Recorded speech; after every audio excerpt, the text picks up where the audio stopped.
right? Grade 10, Unit 7, textbook, page 68. දහය ශ්‍රේණිය හත්වෙනි පාඩම් ඒකකය පෙළපොත පිටුවංක 68. Before this we learned about fables. මීට කලින් අපි fables ගැන ගත්තා. We learned the first story about the two frogs. මතක ඇතිනේ? ගෙම්බෝ දෙන්නගේ කතාව ඉගෙන ගත්තේ අර think before you jump පනින්න පෙර සිතා බලනු කියලා අපි ආදර්ශයක් මොරල් එකක් ගත්තේ. අද අපි ඒකම second fable එක දෙවන උපමා කතාව ඉගෙන ගන්න යන්නේ. Plucking up a crop to help it grow. Plucking up a crop කියන්නේ භෝගයක් ලබා ගැනීම, කඩා ගැනීම. To help it grow. භෝගය වගා කිරීම සඳහා, භෝගයේ වර්ධනය සඳහා එය කඩා ගැනීම. pluck කියන්නේ කඩනවා. ගහකින් යමක් කඩනවා pluck. එතකොට plucking up a crop, crop කියන්නේ භෝගයක්. plucking up a crop to help it grow. භෝගයේ වර්ධනය සඳහා භෝගය කඩා දැමීම. භෝගයේ වර්ධනය ඇති කිරීම සඳහා එය කඩා දැමීම. මොකද්ද මේ? අපි බලමු. A Chinese fable මේක චීන උපමා කතාවක්. දෙපාරක් තෝරන්නම් අවධානයෙන් ඉන්න. Once there lived a very impatient man. එකමත් එක කාලයක ජීවත් වුණා ඊටාම නොයිවසිලිමත් මිනිසෙක්. impatient නොයිවසිලිමත්. Once කියන්නේ එකමත් එක කාලයක there lived a very impatient man. ඊටාම නොයිවසිලිමත් මිනිසෙක් ජීවත් වුණා. He did not like to wait for things to happen. ඔහු ඉඩ දුන්නේ නැහැ. ඔහු කැමති වුන්නේ නැහැ. ඒ දේ සිද්ධ වෙන විදියට, සාමාන්‍ය විදියට සිද්ධ වෙන්න මිනිහා කැමති වුන්නේ නැහැ. උදාහරණයක්, අද පැලයක් හිටවල හෙට වෙනකොට ගෙඩි බලාපොරොත්තු වෙනවා.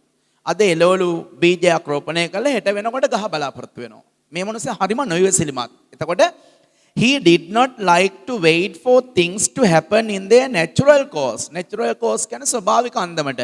මේ මිනිස්සයා කැමති වුන්නේ නැහැ බලාගෙන ඉන්න, කැමති වුන්නේ නැහැ ඉන්න for things to happen in their natural course. දෙයක් සිද්ධ වෙන විදියට සිද්ධ වෙන්න මේ මිනිස්සයා කැමති වුන්නේ නැහැ. ස්වභාවික විදියට සිද්ධ වෙනවට කැමති වුන්නේ නැහැ. මූට ඕනුනේ තමන් බලාපොරොත්තු වෙන විදියට ඉක්මනට සිද්ධ කරගන්න. He always expected results too quickly.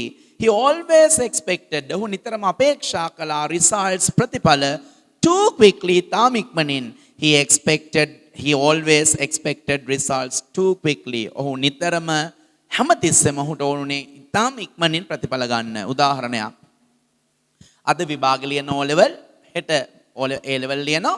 අනිද්දාට result එක බලාපොරොත්තු වෙනවා. එහෙම බෑ. මේ මිනිස්සේ ඒ වගේ පොරක්. He went to his field every day. ඔහුගේ කුඹුරට හැමදාම ගියා. The growth of the crop කියන්නේ භෝගවල වර්ධනය. The growth of the crop කියන්නේ භෝගවල වර්ධනය was too slow for him. මිනිහාගේ හැටියට නම් භෝග වර්ධනය හරිම හැමින් මන්දගාමීව සිද්ධ වෙන්න කියලා පොරට හිතුණා. පොරට ඒක ඇල්ලුවේ නෑ. මිනිහටම කියා ගන්නවා I have been waiting for such a long time. ආපෝ මන් දැන් කොච්චර කාලයක් හිටියද? My crop has not grown much. මගේ භෝග වැඩිලා නැහැ. He thought, ඔහු හිතුවා I must do something to make it grow faster. මේ භෝග වඩා වේගයෙන් වැඩෙන්න මොනවා හරි ක්‍රමයක් කරන්න ඕන. As a solution, එහෙම හිතලා විසඳුමක් විදියට he pulled. දැන් පොඩියටනේ තියෙන අඩියක් විතර උස් වෙලා තියෙන භෝග අපි හිතමු මිරිස් පැලයක් කියලා. මිරිස් පැලේ අඩියක් විතර උසට තියෙනවා. මූ කරේ මේක ටිකක් ඇද්දා. එතකොට අඩි එකමාරක් විතර උසට උට පෙනුණා. අඩියක් විතර තියෙන මිරිස් පැලේ උඩට ඇද්දාම අඩි එකමාරක් විතර පෙනුනහම මූට හෙන සතුටුයි. ටක් ගාලා රිසල්ට් එක ආවනේ. එතකොට මෙතන වෙන්නේ as a solution විසඳුමක් ලෙස he pulled the plants up a little. එයාර හිටවලා බීජ රෝපණය කළා හැදීගෙන එන පැල ටික පොඩ මෙහෙම ඇදලා ඉස්සුවා. එතකොට ඔන්න ලොකුවට උට පෙනුණා. They looked slightly taller. They looked එහෙම ඇද්දාම they looked ඒව පෙනුණා. slightly කියන්නේ තරමක් taller වඩා උසට. The man went home happily. මිනිහා සතුටින් ගෙදර ගියා. thinking හිතාගෙන he had helped the growth. මම අද මගේ පැලවල වර්ධනයට ලොකු උදව්වක් කරා. මගේ ඇස්පනා පිටම පැල ලොකු වුණා කියලා හිතාගෙන සතුටින් ගෙදර ගියා. But on the following day, ඒත් පසුදා he saw ඔහු දැක්කා that his entire crop, එයාගේ මුළු භෝග ටිකම, entire crop, ඔක්කොම භෝග ටික had died, මැරිලා තිබුණා. ගෝනෙක්. ආයිත් plucking up a crop to help it grow. භෝගයක වර්ධනය සඳහා කඩා දැමීම. A Chinese fable, චීන උපමා කතාවක්. Once there lived a very impatient man. එකමත් එක කාලෙක ජීවත් වුණා ඊටාම නොයිවසිලිමත් මිනිසෙක්. patient කියනෝ ලෙඩාට, patient කියනෝ ඉවසනවට. ඉවසනවා. එතකොට impatient නොයිවසිලිමත්, patient ඉවසිලිමත්, impatient නොයිවසිලිමත්. Once there lived a very impatient man. එකමත් එක කාලෙක ජීවත් වුණා නොයිවසිලිමත් මිනිසෙක්. He did not like to wait for things to happen in their natural course. ඔහු කැමති වුණේ දෙයක් ඒ දේ වෙන විදියට ඉන්න. එයා ඉක්මනින්ම රිසල්ට් බලාපොරොත්තු වුණා. ස්වභාවික විදියට දෙයකට දෙයක් විදියට මේ වැඩෙන්න හැදෙන්න දුන්නේ නැහැ. මේ ගොවියෙක්නේ අද බීජ වපුරලා හෙට වෙනකොට පැලේ බලාපොරොත්තු වුණා. හරිනේ?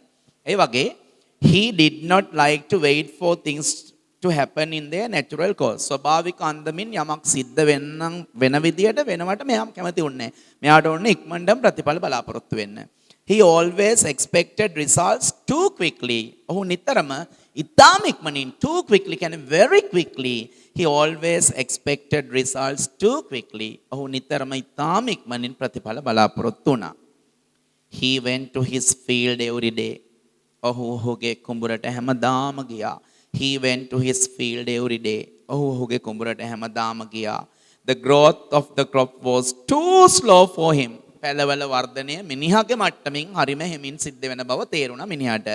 The growth of the crop was too slow for him. පැලවල වර්ධනය ඔහුගේ පැත්තෙන් බලනකොට හරිම හිමින් සිද්ධ වෙන්නේ, මන්දගාමී. මිනිහාටම කියා ගන්නවා, I have been waiting for such a long time. දරුවන්ට මතක ඇති අපි පාඩමක් කරා. Has been, have been සමගයි ing මතකයිනේ. Present perfect continuous tense. I have been waiting for such a long time. දැන් මං එන කාලයක් තිස්සේ බලාගෙන ඉන්නවා. My crop has not grown much. මගේ භෝග වැඩි වර්ධනය වෙලා නැහැ. He thought, ඔහු හිතුවා, I must do something to make it grow faster. මේ භෝග වඩා වේගයෙන් වැඩෙන්න මොකක් හරි කරන්න ඕන. As a solution, විසඳුමක් ලෙස, he pulled the plants up a little. කියන්නේ ඔහු පැල ටිකක් මෙහෙම උඩට ඇද්දා. අඩියක් තියෙන පැලේ අඩියකමාරක් උසට ඇදුණා. හරිනේ? They looked slightly taller. එහෙම ඇද්දාම පැල ටික තරමක් slightly taller, තරමක් වඩා උසට පෙනුණා. The man went home happily. මිනිහා සතුටින් ගෙදර ගියා. Thinking he had helped the growth. මේ පැලවල වර්ධනයට ඔහු මාර උදව්වක්, සපෝට් එකක් දුන්න කියලා හිත ගෙදර ගියා. හරිම සතුටින් ගියේ. But on the following day, පසුදා, he saw, ඔහු දැක්කා that the entire crop had died. සියලු භෝග ටික මැරිලා තිබුණා. ඔක්කොම පැල ටික මැරිලා. අපි බලමුද මේකේ මොරල් එක ආදර්ශය. Think before you leap. පනින්න පෙර සිතා බලනු. Quality is better than quantity. දැන් මේ මිනිස්සයා අඩියක් තිබුණු පැලේ අඩියකමාරක් උස්සන්න හැදුවා මිසක් මේකෙන් සිද්ධ වෙන්න පුළුවන් හානිය ගැන හිතුවේ නැහැ නේ. කියන්නේ quality ගැන හිතුවේ නැහැ මෙයා. quantity එක, ප්‍රමාණය ගැන හිතුවේ. එතකොට ලස්සන දෙයක් තියෙන බොහෝ විට ඕක වෙන්න පුළුවන් අපේ මේකට මොරල් එක. Quality is better than quantity කියන්නේ ප්‍රමාණයට වඩා වටින්නේ ගුණය. ගුණය. Quality is better than quantity. ප්‍රමාණයට වඩා හොඳ ගුණය. ගුණය තමයි ප්‍රමාණයට වඩා හොඳ. Patience is a virtue. ඒකත් ලස්සන මාතෘකාවක්. ඉවසීම හොඳ ගුණාංගයකි. virtue කියන්නේ ගුණ ධර්මය, ගුණාංගය. Patience is a virtue. ඉවසීම හොඳ ගුණාංගයකි. මේකේ ඉවසීම හොඳ ගුණාංගයක් තමයි. නමුත් මම ඉවසුවේ නැහැනේ. ඒකට වඩා හොඳ මේකේ. Quality is better than quantity. ප්‍රමාණයට වඩා ගුණය තමයි හොඳ වෙන්නේ. මම අඩේකමාරක් ඉස්සර වැඩක් නැහැ. කිසි ගුණයක් ලැබුණේ නැහැ. සියල්ල නැති වෙලා ගියා. උත්තරේ quality is better than quantity. Patience is a virtue කියන්නේ ඉවසීම හොඳ ගුණාංගයක්, ගුණ ධර්මයක්. එතකොට දරුවෝ, that is the second fable of